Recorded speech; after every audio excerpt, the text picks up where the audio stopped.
Ciclo de Diálogos, um projeto da Ouvidoria Nacional do Ministério Público e da Ouvidoria Nacional de Direitos Humanos para o fortalecimento do Ligue 180 e da Ouvidoria das Mulheres.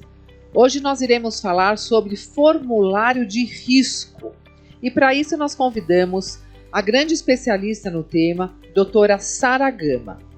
A Sara Gama é promotora de justiça na Bahia, coordenadora da COPEVID, que é a Comissão Permanente de Combate à Violência Doméstica e Familiar contra a Mulher, ligada ao Grupo Nacional dos Direitos Humanos e ao Conselho Nacional dos Procuradores Gerais.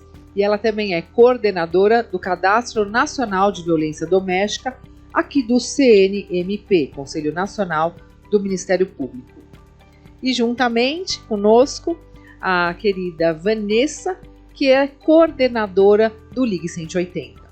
Sara, bem-vinda e obrigada pela sua presença. Já vamos desde o início fazer uma pergunta que todas as pessoas querem saber. O que é formulário de risco?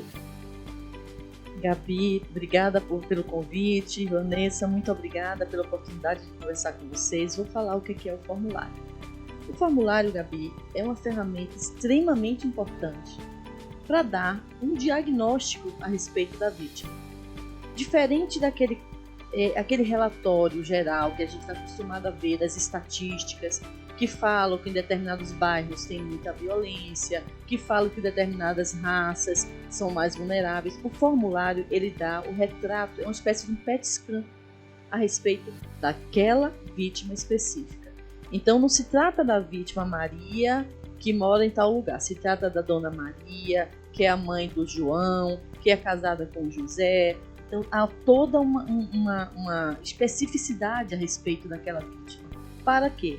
Para no momento em que esse formulário chegar até o judiciário, o juiz possa determinar qual a medida mais adequada para tomar para salvar a vida dessa mulher. É um raio-x, então. É um raio-x, ele traz um diagnóstico mais preciso, porque ele vai trazer para a gente as informações a respeito daquela situação que ela está vivendo. Situações, inclusive, que às vezes ela não tem nem dimensão de que ela está correndo aquele risco. Agora, eu acompanhei com você e você fez parte disso de forma muito contundente e brilhante, como sempre, mas eu acompanhei a criação desse formulário. Conta para nós como surgiu, quais foram as questões importantes para serem inseridas nesse formulário. Gostaria de saber um pouco desse histórico. Em 2017, o CNMP inaugura os Diálogos Intersetoriais Brasil-União Europeia. Através desse programa, se fomentou o que poderia ser feito pelo CNMP para reduzir, esse número que nos assusta, que é tratar o Brasil como o 5º país do mundo em assassinato de mulheres, em violência contra as mulheres. Então, a partir desses diálogos intersetoriais, foi elaborado um protocolo em que países da União Europeia participavam desse fomento, trazendo para nós experiências, insumos a respeito do que é praticado lá fora. Então, o formulário nasce aí, quando, através desse programa, se tem noção de que países como Portugal, Espanha, França, Itália, eles já aplicavam largamente o formulário. E havia já estatísticas a respeito disso, mostrando que o formulário ele traz um efeito muito bom, muito positivo, no momento em que ele vai dizer o que deve ser feito para salvar a vida daquela mulher e para prevenir outras violências, porque a gente sabe que a violência doméstica ela tem uma dinâmica, ela não cessa normalmente naquela primeira situação. Então o formulário ele vai dar uma noção para que as pessoas que compõem a rede possam tomar alguma atitude de eficácia para salvar essa moça, essa vida, essa mulher, inclusive não só a mulher, como inclusive os próprios filhos, que às vezes são parte desse contexto da violência, a partir do momento em que o formulário traz também esse diagnóstico. Agora me conta uma coisa, eu lembro que havia um formulário chamado Frida, e agora tem o formulário de risco. Eu queria saber essa diferença, se é a mesma coisa. Acredito que muitas pessoas têm essa dúvida. Não é a mesma coisa. Quando nós fizemos esse projeto, esse programa dentro do CNMP, Diálogos Intersetoriais, trouxemos através da expertise de pesquisadores da mais alta qualidade, tanto da Europa como aqui do Brasil, chegamos até o Frida. O Frida ele é composto com 20 questões e ele traz uma diferença basilar do formulário atual. O FRIDA ele tem que obrigatoriamente ser preenchido por um profissional capacitado. É o contrário do Formulário Nacional de Avaliação de Risco, que pode ser preenchido pela própria vítima. Se ela chegar a um local, né, ela bate a porta da rede, e nessa rede ela não tem ainda a logística, as estruturas, a gente sabe que a gente vive num país continental. Então, nem todos os lugares, infelizmente, nós teremos uma delegacia especializada, nós teremos uma equipe multidisciplinar para atender uma vítima, mas com toda certeza haverão vítimas em qualquer lugar desse país, infelizmente. Então, essa vítima ela vai ter o acesso a esse formulário, ela mesma podendo preencher. Essa é a grande diferença. A outra diferença, né, que vai fazer a diferença também, porque o FRIDA permanece sendo aplicado no 180 por profissionais capacitados, é que esses profissionais eles podem fazer uma espécie de um direcionamento uma avaliação real. Ele vai dizer, olha, esse risco é alto, esse risco é médio. Diferente de quando é a própria vítima que vai lá e diz, que ela vai trazer aquela percepção que é dela, né? E muitas vezes a gente, como eu falo, muitas vezes ela tem uma percepção inclusive equivocada. A gente que trabalha nessa área, nós sabemos quantas vezes uma vítima chega para nós e diz assim, olha, doutora, isso foi uma bobagem, né? Às vezes foi uma ameaça com faca, com arma, mas ela diz que é uma bobagem. Por quê? Porque ela está envolvida emocionalmente. Ela está inserida no ciclo da violência e ela não vai saber direcionar aquele risco realmente como ele acontece, o que vai propiciar, inclusive, que aquele agressor possa se tornar um feminicida. Então, o que é a grande diferença nossa do FRIDA? O FRIDA é aplicado por esses profissionais capacitados. O Formulário Nacional de Avaliação de Risco é aplicado pela rede, a primeira porta onde essa mulher bater, inclusive ela própria pode falar. Sara, que prazer estar aqui ouvindo sobre o formulário de risco, ainda mais com duas promotoras com conhecimento, né?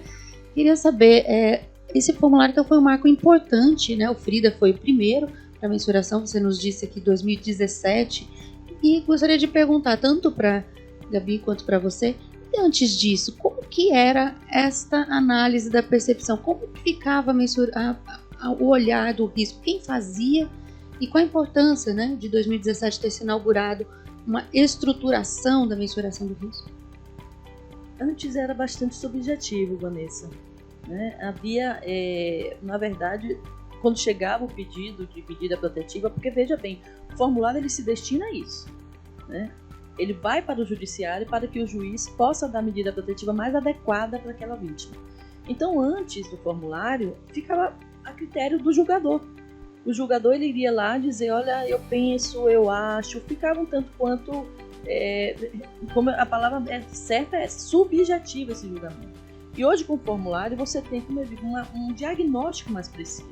Porque por mais que haja subjetividade, lógico, o julgador ele tem todo, né, o direito de pensar e de julgar de acordo com suas próprias convicções, o seu conhecimento, mas ele vai ter um direcionamento. Porque ele vai ver lá, olha, aqui eu estou vendo que essa mulher ela tem um histórico já de violência, que é uma das coisas que a gente percebe que os feminicídios acontecem geralmente quando tem um histórico de violência. Dificilmente você vai ver um feminicídio na primeira violência que se pratica. Né? Eu, pelo menos, na minha experiência como promotora na área, eu nunca vi. Então, assim, o juiz ele perde um pouco essa subjetividade através do formulário, porque ele vai ter o direcionamento mais concreto, né, mais voltado para aquela situação. Bom, eu sempre gostei muito desses formulários e eu me recordo que mesmo antes da Lei Maria da Penha, quando eu já atuava como promotora de justiça e recebendo essas denúncias de violência contra a mulher, eu fazia um cadastro próprio, um formulário próprio, porque é importante conhecermos os principais aspectos desse ciclo da violência. O crime de violência contra a mulher é um crime sui generis, ele é um crime comportamental que se repete no tempo e no espaço. E ele evolui, caindo muitas vezes numa grande escalada de violência que pode terminar no feminicídio. Então, é importante que desde o início da primeira denúncia, nós saibamos quais são os principais aspectos daquela situação, daquele crime. E tem uma coisa muito importante. As mulheres vítimas de violência muitas vezes subestimam o risco. Ah, não foi nada, eu que exagerei, ele vai mudar o comportamento. Aquele dia ele estava nervoso, a culpa ele é minha, bebeu, né, doutor? a culpa é minha. Então, muitas vezes, ela não sabe o que dizer quando ela vai fazer um boletim de ocorrência ou quando ela pede ajuda. Tendo um formulário já indicando quais são os principais aspectos a serem preenchidos para o conhecimento dos operadores do direito, Ministério Público, que vai fazer um parecer, vai oferecer a denúncia, vai fazer o pedido de protetiva, ou o próprio juiz, que vai decidir a respeito daquela situação. Portanto, no meu entendimento, foi um dos maiores avanços essa adequação de um formulário próprio, que inclusive é lei agora, é obrigatório. Isso que eu queria saber. É lei, é obrigatório? E onde ele é encontrado? Onde a mulher pode ter acesso? E para onde ele é encaminhado esse formulário? Pronto. Quando nós trouxemos, né, através do CNMP, o formulário Frida, inicialmente, e que houve em dezembro de 2018 uma resolução conjunta, CNMP e CNJ, o CNJ criou um grupo de trabalho para analisar como aplicaria esse formulário. A partir desse grupo de trabalho, formado majoritariamente por juízes do Fórum Nacional de Violência Doméstica, o FONAVID, a COPEVID teve acesso, né? Nos sentamos, houve uma sincronia muito grande entre FONAVID e COPEVID para que a gente adaptasse o formulário àquela realidade que é nossa, uma realidade onde a grande maioria dos municípios não conta com aparelhamento para lidar com essa mulher vítima de violência. Então, o que é que vai acontecer? A partir daí, se cria, né, o formulário através de uma resolução conjunta, e havia já um projeto de lei, o 6298, da deputada federal Alcione Barbalho, trazendo o formulário para a legislação brasileira, obrigando esse formulário a se tornar lei. A partir daí, foi feito isso em 2019, 2021 agora, o formulário se tornou a Lei 14.149, no dia 5 de maio de 2021, e se tornou obrigatório em toda a rede. Toda a rede de atendimento à mulher em situação de violência, ela é obrigatoriamente vai aplicar esse formulário. E onde é que ela vai achar? Ela vai achar no site do CNMP, ela vai achar esse formulário no site do CNJ, vai achar. Hoje a gente está fazendo a capacitação de rede, eu tenho feito isso, inclusive nas cidades do interior da Bahia, que é o meu estado, eu tenho ido para conversar com as secretárias de assistência social, com as pessoas, as equipes multidisciplinares, para ensinar exatamente como é que pega esse formulário e como preenche. Porque é muito importante, Gabriela, saber que o formulário, a partir do momento em que ele se tornou uma legislação federal, ele é obrigatório para todo mundo poder usar. Está disponível. Preferencialmente, será sempre a delegacia, que nós sabemos que é a primeira porta. Se ela vai numa delegacia, ela tem acesso a esse formulário? Tem acesso ao formulário. Ela tem acesso ao formulário na delegacia, ela tem acesso ao formulário no posto de saúde, ela tem acesso ao formulário no CRAS, no CRAM, no CREAS, onde a primeira porta de ingresso dessa mulher pedindo socorro vai ser disponibilizado para ela o formulário e vai dar, como eu sempre falo, ele vai dar o diagnóstico para que a gente possa atuar. Sara, então tem uma metodologia, né, que foi criada com o Frida, foi aprimorada agora nesta resolução conjunta que virou lei em 2021.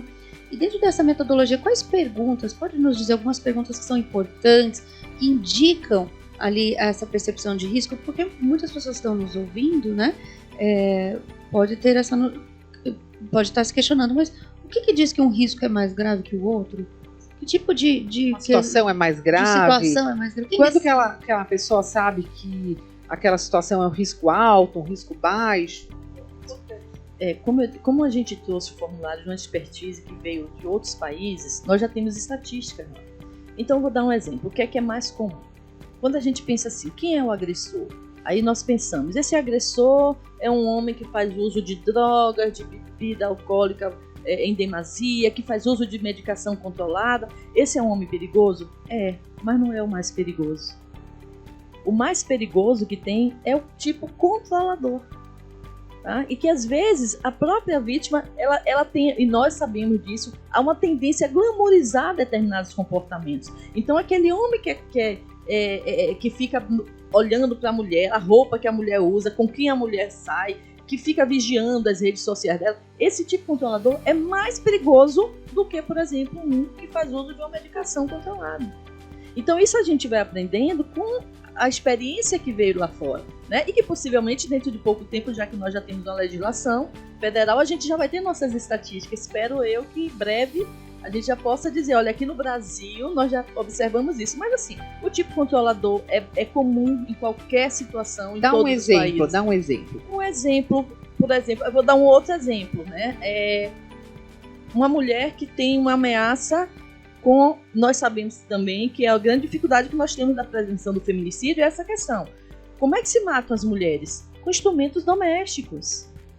Tá? Como é que essas mulheres estão morrendo dentro de casa com instrumento doméstico? Então, assim, uma mulher que chega e diz assim, olha, fui ameaçada, meu marido pegou a faca de cozinha que a gente passa a manteiga e me ameaçou, ela pode achar que aquilo foi uma bobagem, que ele não vai repetir, que aquilo não vai evoluir. Evolui, ela tem 20 vezes mais chance de ser morta.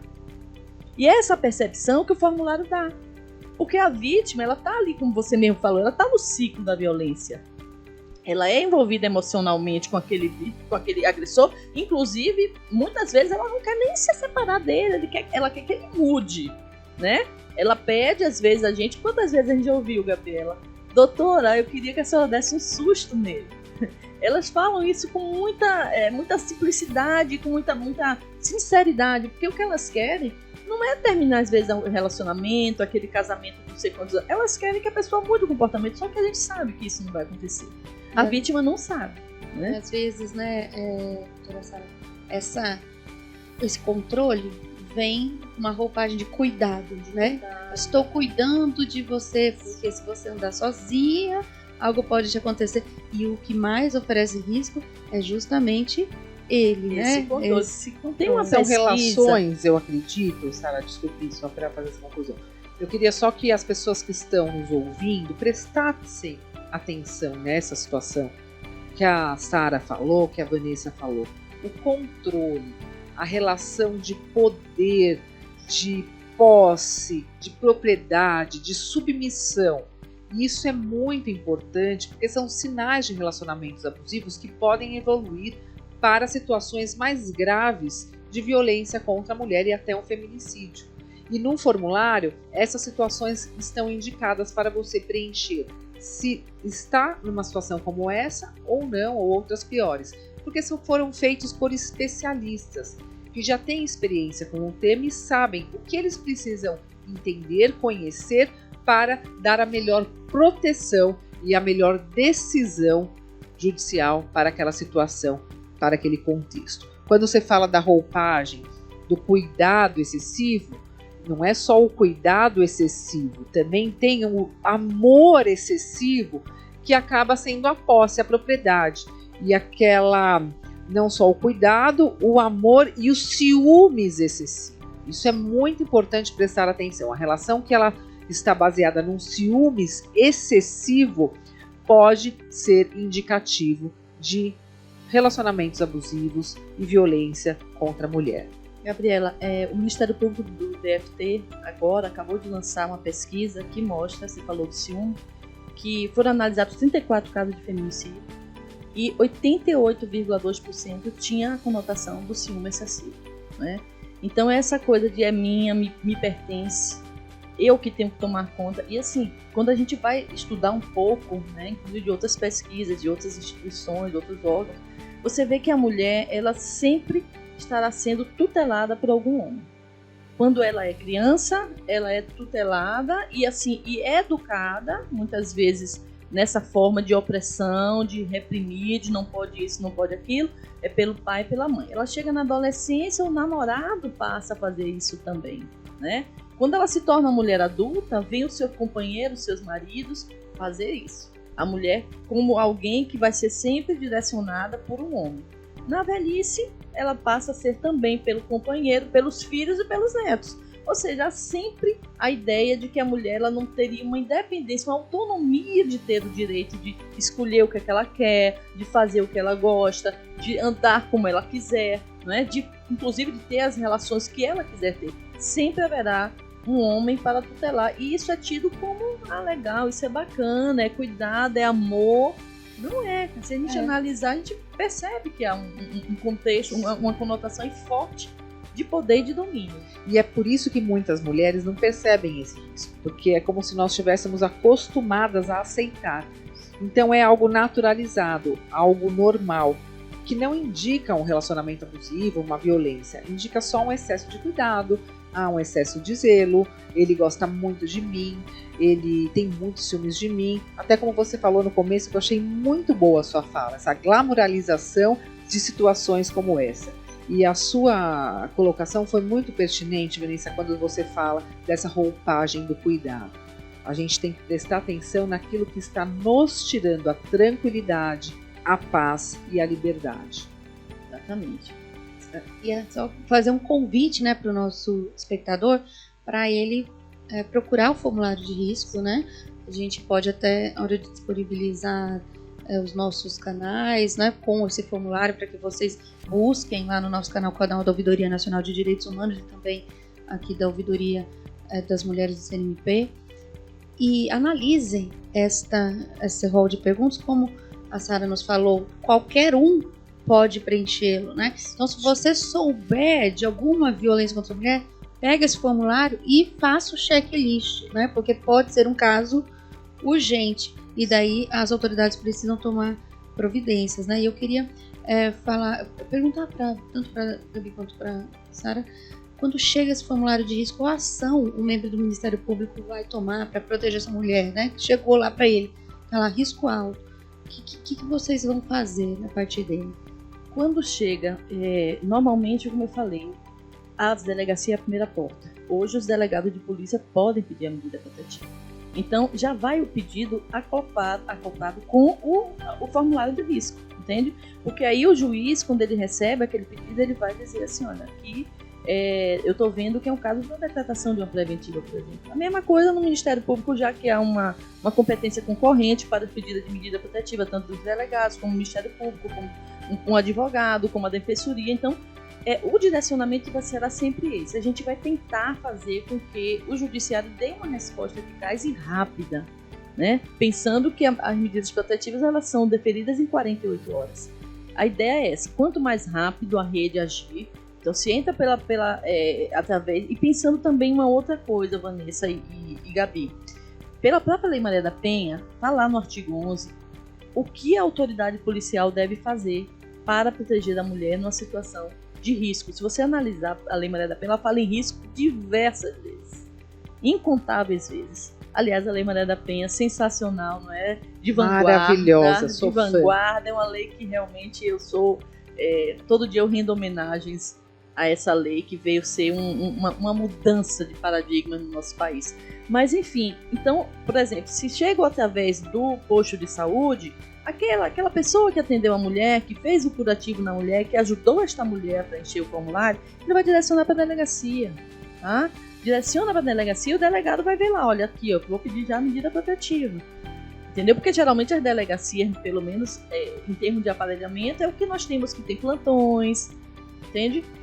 O judiciário tem plantão, sim, tem. Pode, aí a delegacia vai solicitar que vai entrar no plantão do judiciário e o juiz vai poder avaliar aquela situação concretamente. Perfeito, né? perfeito. Concretamente. Vanessa, eu queria te fazer uma pergunta agora. E no 180? Vocês usam o formulário de risco? A mulher, quando faz a denúncia, ela tem acesso a esse formulário de risco? Queria que você explicasse um pouco até para todas as pessoas conhecerem. Gabi, agradeço essa oportunidade, né, de esclarecer a importância do formulário e também como nós usamos lá no Ligue 180 esse serviço público, que eu repito, gratuito, 7 dias da semana, 24 horas ao dia, não paramos, né? Inclusive com atendimento em Libras e atendimento via WhatsApp, Telegram e chat. Então, assim, múltiplos meios, né? Em outros países, inclusive, né? Inclusive atendimento internacional. A gente atende, Sara, em 30 segundos, mais ou menos a média de demora, né, desse atendimento, de procurar recorrer e ser de fato atendido por um operador, é 30 segundos, tá? E inglês, português, espanhol, e também temos a possibilidade do atendimento em Libras, né? Então, ali atendendo as nossas mulheres com deficiência, que é algo que às vezes por outras vias de denúncia não se encontra. E foi desenvolvido durante muitos anos uma expertise para chegarmos onde onde estamos, né? Essa expertise de atendimento não presencial. E quero muito conversar com você sobre essa necessidade da presencialidade, né? Porque os formulários foram pensados com um rol, ele tem duas etapas de perguntas, um sobre percepção, e gostaria que a Sara nos expusesse, né, como ele foi pensado nessas duas etapas, mas voltado para a presencialidade, né, Gabi? Assim, voltado para quando essa mulher procura assistência de saúde, procura um CRAM, ou enfim, procura uma delegacia. E o 180, ele tem essa expertise do atendimento não presencial. Então, a gente fez todo um esforço interno, junto com uma equipe de experts da Universidade Federal de Minas Gerais, e adaptamos, integramos esse formulário ao nosso atendimento, porque nessa dinâmica de atendimento não presencial, a gente tem que saber conduzir essa fala.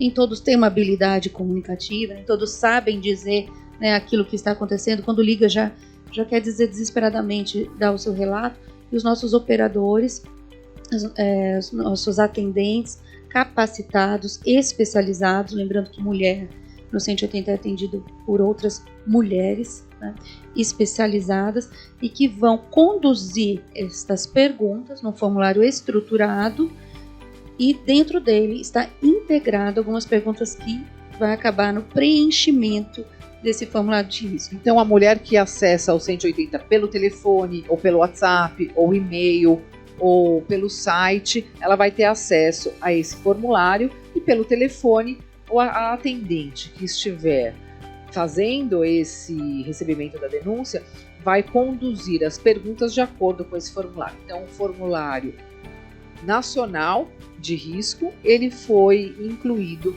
no atendimento do Ligue 180. Aliás, eu acompanho toda a trajetória do 180 já há algum tempo, desde o início, e vejo o quanto está desenvolvido, o quanto está também capacitado para cada vez mais receber essas demandas. Eu vejo isso, e a adaptação para esse formulário é muito importante também.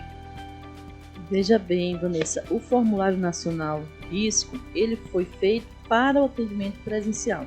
Inicialmente, vamos pensar dessa forma. É aquela mulher que vai a alguma estrutura da rede, alguma especialização na rede, seja como eu estou falando, né? A gente não tem DEANs em todas as cidades, a gente não tem equipe multidisciplinar em todas as instituições, mas a gente tem vítima em todos os lugares. Então essa mulher, o primeiro lugar que ela chega lá, que faz parte de alguma instituição, algum órgão, um coletivo de mulheres, não precisa ser público, não.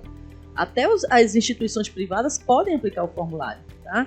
Mas assim, é sempre a gente pensando na mulher que nos procura. E ela vai nos procurar naquele auge do desespero, quando a violência está eclodindo, e pedindo socorro. É assim que geralmente acontece, que elas chegam até nós nas delegacias, etc. Geralmente é assim. Então, esse foi o pensamento do formulário. O que não significa que ele não possa ser aplicado, aliás, muito bem, vai ser aplicado muito bem dentro do 180. Por quê? Porque vocês no 180, como você bem frisou, vocês vão ter profissionais capacitados para fazer isso. É diferente daquele que está lá, que às vezes, né, a própria vítima vai preencher porque não tem. E nesse formulário, você tem a primeira parte com as 27 perguntas, que vai dizer quem é a vítima, a situação da violência, quem é o agressor, vai dizer coisas, por exemplo, eu aprendi agora, Gabriela, com esse estudo sobre o formulário, né, estudando o direito comparado. Por exemplo, eu não sabia que ter filho de outra relação é um fator de risco. Não sabia também. Pois eu também não, né? Importante. Eu não sabia que, por exemplo, aí agora essa pesquisa do Ministério Público do Distrito Federal e Território já acabou de trazer a confirmação disso. Mulheres que são bem mais jovens do que seus companheiros, seus parceiros, têm mais risco de serem vítimas de feminicídio do que aquelas que têm a mesma idade parecida. Fala pra gente algumas perguntas desse formulário de risco que você entende que são importantes. Pronto. A primeira pergunta que é importante, o uso da arma. Ele usou uma arma, isso é importantíssimo. Arma branca ou arma de fogo? A gente não tem a estatística aqui no Brasil ainda, mas assim, nos Estados Unidos, 65% dos feminicídios acontecem com arma de fogo. O que não significa, e aí a gente tem que pensar o seguinte, a gente não tem a estatística brasileira, né? Então a gente está trazendo a expertise de outros países para a gente poder ver como aqui no Brasil se mata com faca, com machadinha, com facão, com as próprias mãos, né? Então é diferente, mas assim, são estatísticas. Outra coisa que é interessante, que eu acabei de descobrir também, quando a pessoa tem uma tendência, por exemplo, ele maltrata animais, é um fator de risco. Isso eu sabia. Né? A gente conhece aquela coisa da teoria do elo, do link, que fala, né, que a pessoa que pratica crueldade contra animais, ele tem uma tendência a reverberar essa maldade, essa crueldade dentro das suas relações familiares. Outro dia eu vi, não sei se vocês já viram isso, que é um indicativo de risco também quando o homem é muito agressivo no trânsito. Ele tem comportamentos agressivos de xingar, de ficar nervoso, de ficar estourado, de correr, de sair cantando pneu, bravo, nervoso. Eu li isso a respeito em alguma matéria, não me recordo qual, que indicava essa situação. Sara, queria só agora, para nós finalizarmos, fazer uma pergunta importantíssima para você. Nesses 15 anos da Lei Maria da Penha, qual é o principal avanço que você entende ser o mais importante para a segurança das mulheres? Olha, houveram muitos avanços nesses 15 anos, inclusive em plena fase da pandemia, salvo engano, tiveram, na minha percepção, 8 leis sensacionais que vieram com a pandemia, né? A que fez a inclusão dos homens no grupos reflexivos, isso é muito importante. Eu acho que a gente começa a explorar, Gabriela, o eixo que está lá na Lei Maria da Penha da prevenção.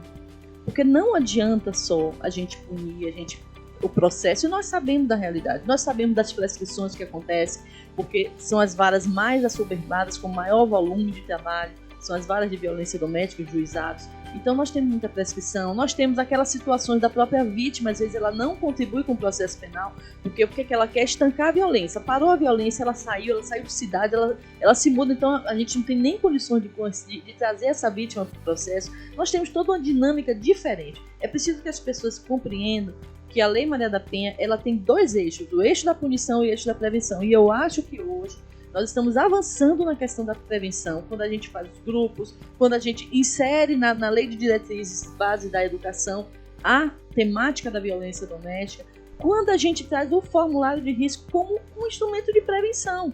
Porque você tem, inicialmente, uma agressão que foi o que induziu, que deu aquele impulso para que a vítima chegasse até nós, mas através do formulário você vai poder estancar aquela violência. Você vai poder fazer com que aquela violência não progrida e não se torne irreversível, né? Então, assim, eu acho que nesses avanços que nós tivemos, e não foram poucos, a lei do stalking, agora a violência psicológica, gente, que bacana, se você analisar que nós temos a 3ª lei, considerada uma das 3 melhores do mundo, e por exemplo, a lei espanhola. Qual é o grande enfoque da lei espanhola? É a educação, é mostrar que tem que parar aqui, vamos começar desde pequeno, né? A lei espanhola, ela trazia já o crime de violência psicológica como tipo penal autônomo. Sim. Então nós chegamos a isso agora, eu acho isso sensacional, acho que a gente está evoluindo. Parabéns.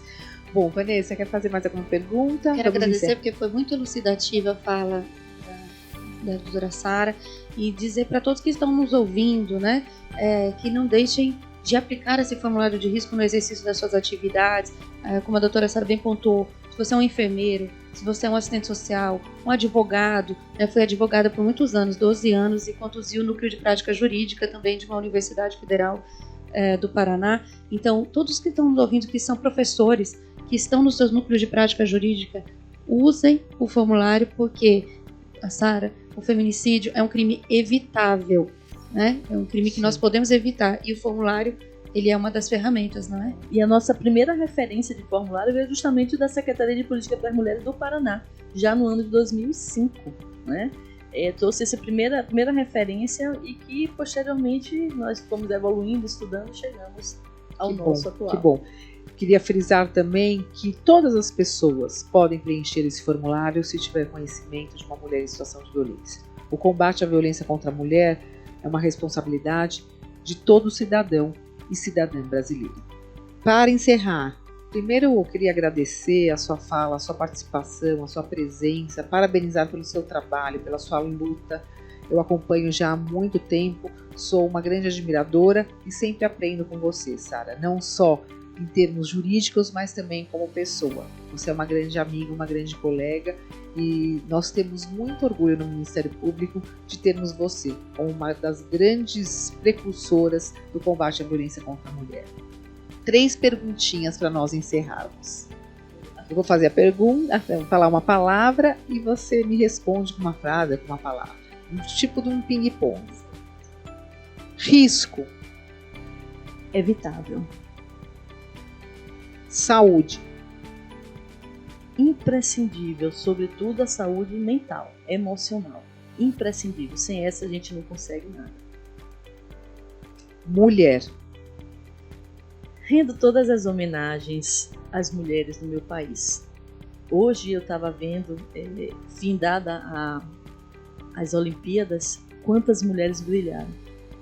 E a gente vê as mulheres campeãs que venceram muitas etapas para chegar até lá. Mas aí eu penso naquela mulher anônima que é campeã para se manter viva nesse país, né? É campeã em lutar pela sua sobrevivência dentro de uma estrutura que ainda lhe traz opressão e discriminação. Viva as mulheres do Brasil. Nossa, estou arrepiada. Muito obrigada. Somos agradeço. Todas campeãs. Esse foi o recado da nossa querida Sara. Muito obrigada, Gabriela. Você eu que já agradeço, sabe eu que agradeço. Eu agradeço você sempre muito parceira. É bom conversar com mulheres como vocês para a gente fortalecer essa ideia de que estamos sim caminhando para uma situação de evolução. Obrigada, gente. Com certeza, eu que agradeço. Obrigada.